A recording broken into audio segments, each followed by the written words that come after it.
நம்முடைய பள்ளியின் மாணவ செல்வங்களின் கலை நிகழ்வுகளை கண்டுகளித்து பரவாயில்லை, கடைசி வரை நான் இருக்கிறேன் என்று திரும்ப திரும்ப சொல்லிக்கொண்டு பொறுமை காத்த நம்முடைய ஆசாரிப்பள்ளம் மருத்துவக் கல்லூரியின் அலுவலக கண்காணிப்பாளர், கலை ஆர்வலர், மரியாதைக்குரிய திரு பா. தோனி அமிர்த ஜோஸ் அவர்களை அன்போடு சிறப்புரை நிகழ்த்துமாறு அழைக்கிறேன்.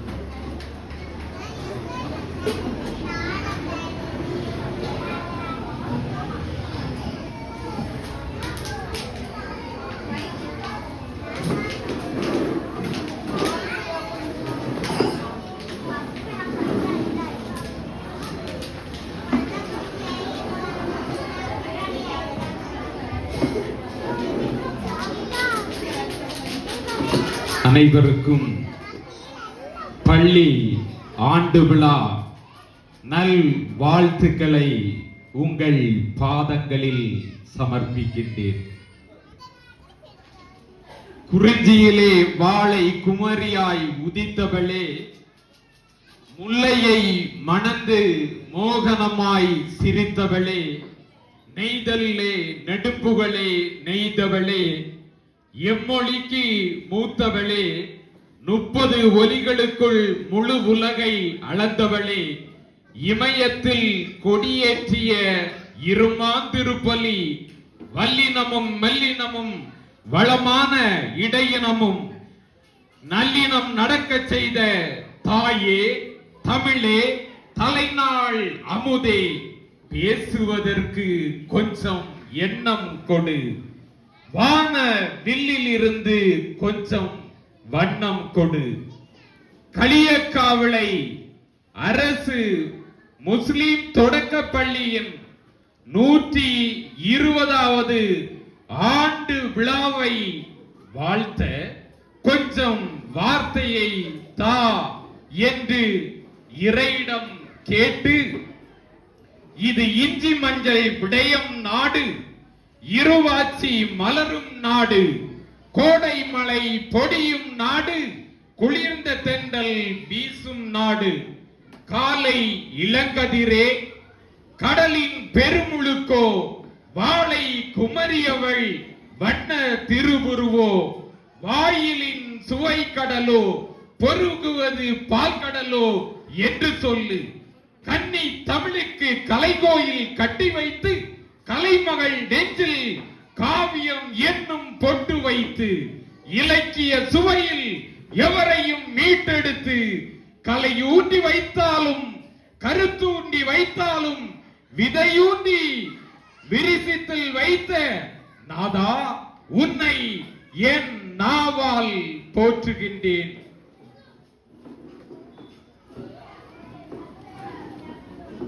இன்று உங்கள் நாள். உங்கள் திறமைகளை கலையாக்கி வெளிப்படுத்தி மகிழ்கின்ற நாள்.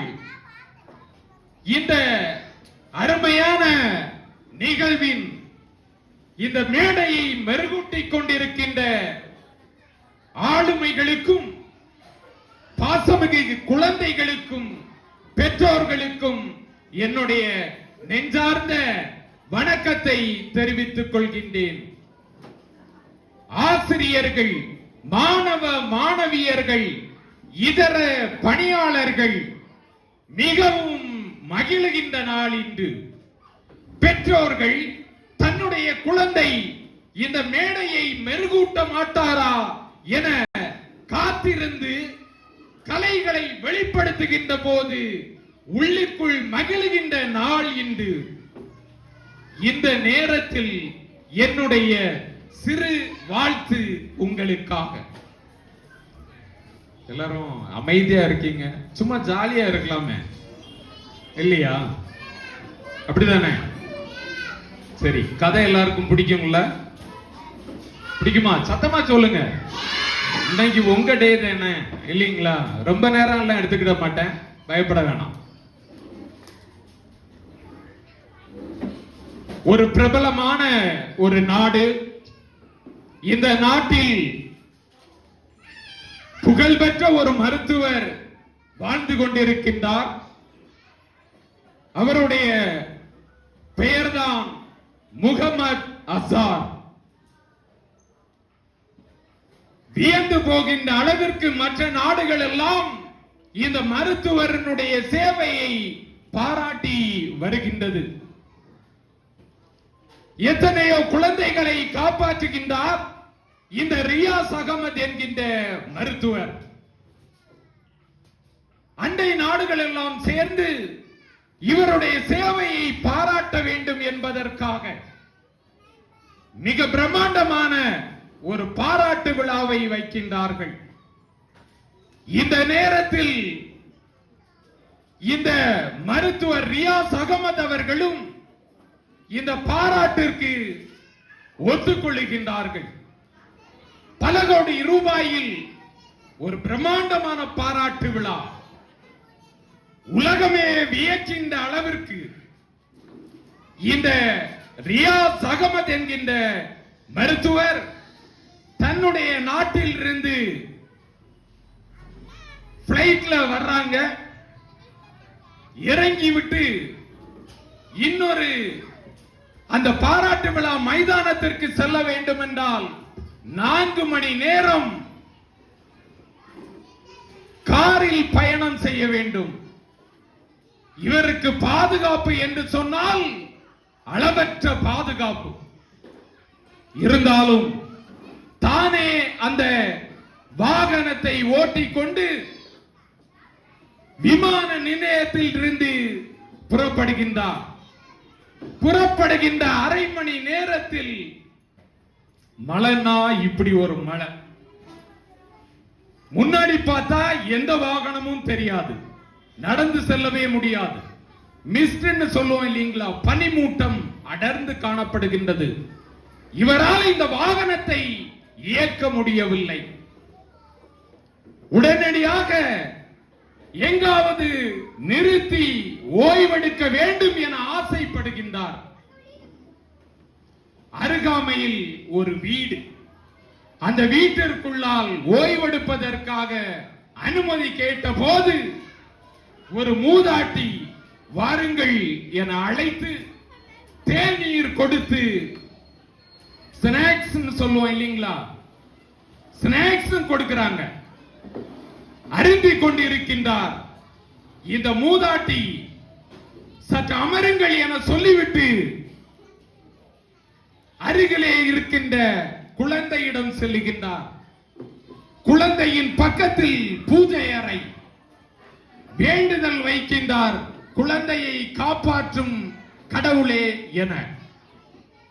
மருத்துவர் சற்று நேரம் ஆகியவுடன் மூதாட்டியை அழைக்கின்ற போது மூதாட்டியின் கண்களில் இருந்து கண்ணீர். ஏன் என்று இந்த ரியாஸ் அகமது மருத்துவர் கேட்கின்ற போது அந்த மூதாட்டி சொல்லுகின்றார், இந்த கட்டிலே ஒரு குழந்தை படுத்திருக்கின்றது.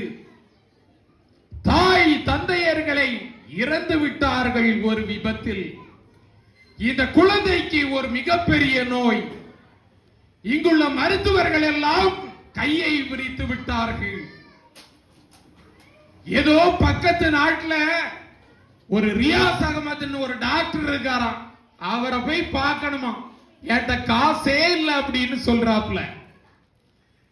உடனடியாக அந்த ரியாஸ் அகமது என்கின்ற மருத்துவர் தான் வியந்து போய் அந்த பாட்டியிடம் சொல்லுகின்றார், நான் தான் அந்த மருத்துவர் என.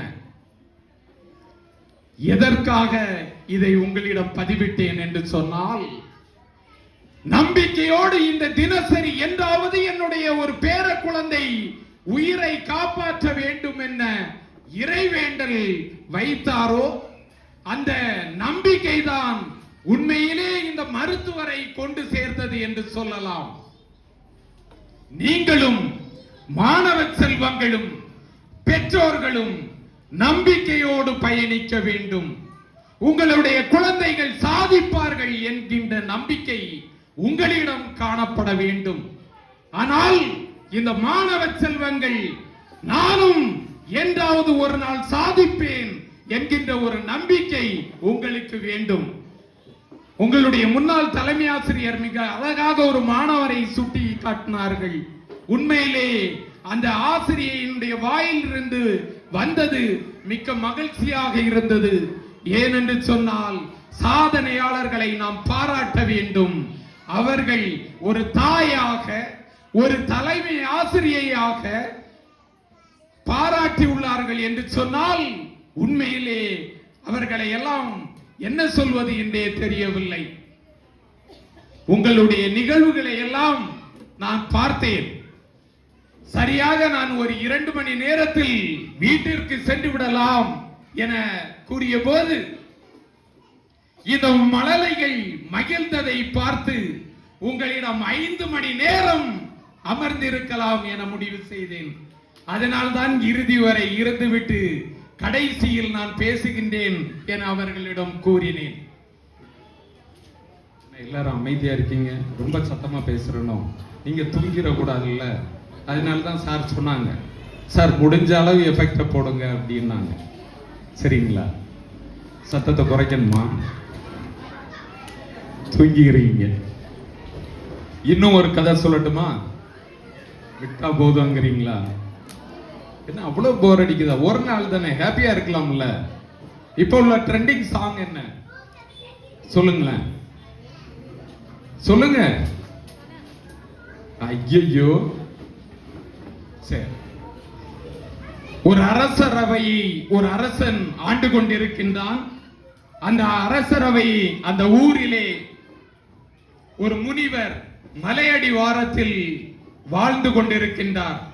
அரசர் செய்யாத அனைத்தையும் இந்த முனிவர் செய்து கொண்டிருக்கின்றார். அந்த அரசர் இரிட்டேட் ஆகிறோம்னு சொல்லுவோம் இல்லைங்களா, கோபப்படுகின்றார். கோபப்பட்டு அரசரவைக்கு அந்த முனிவரை அழைத்து வாருங்கள் என ஆணையிடுகின்றார். அழைத்து வருகின்றார்கள் முனிவரை.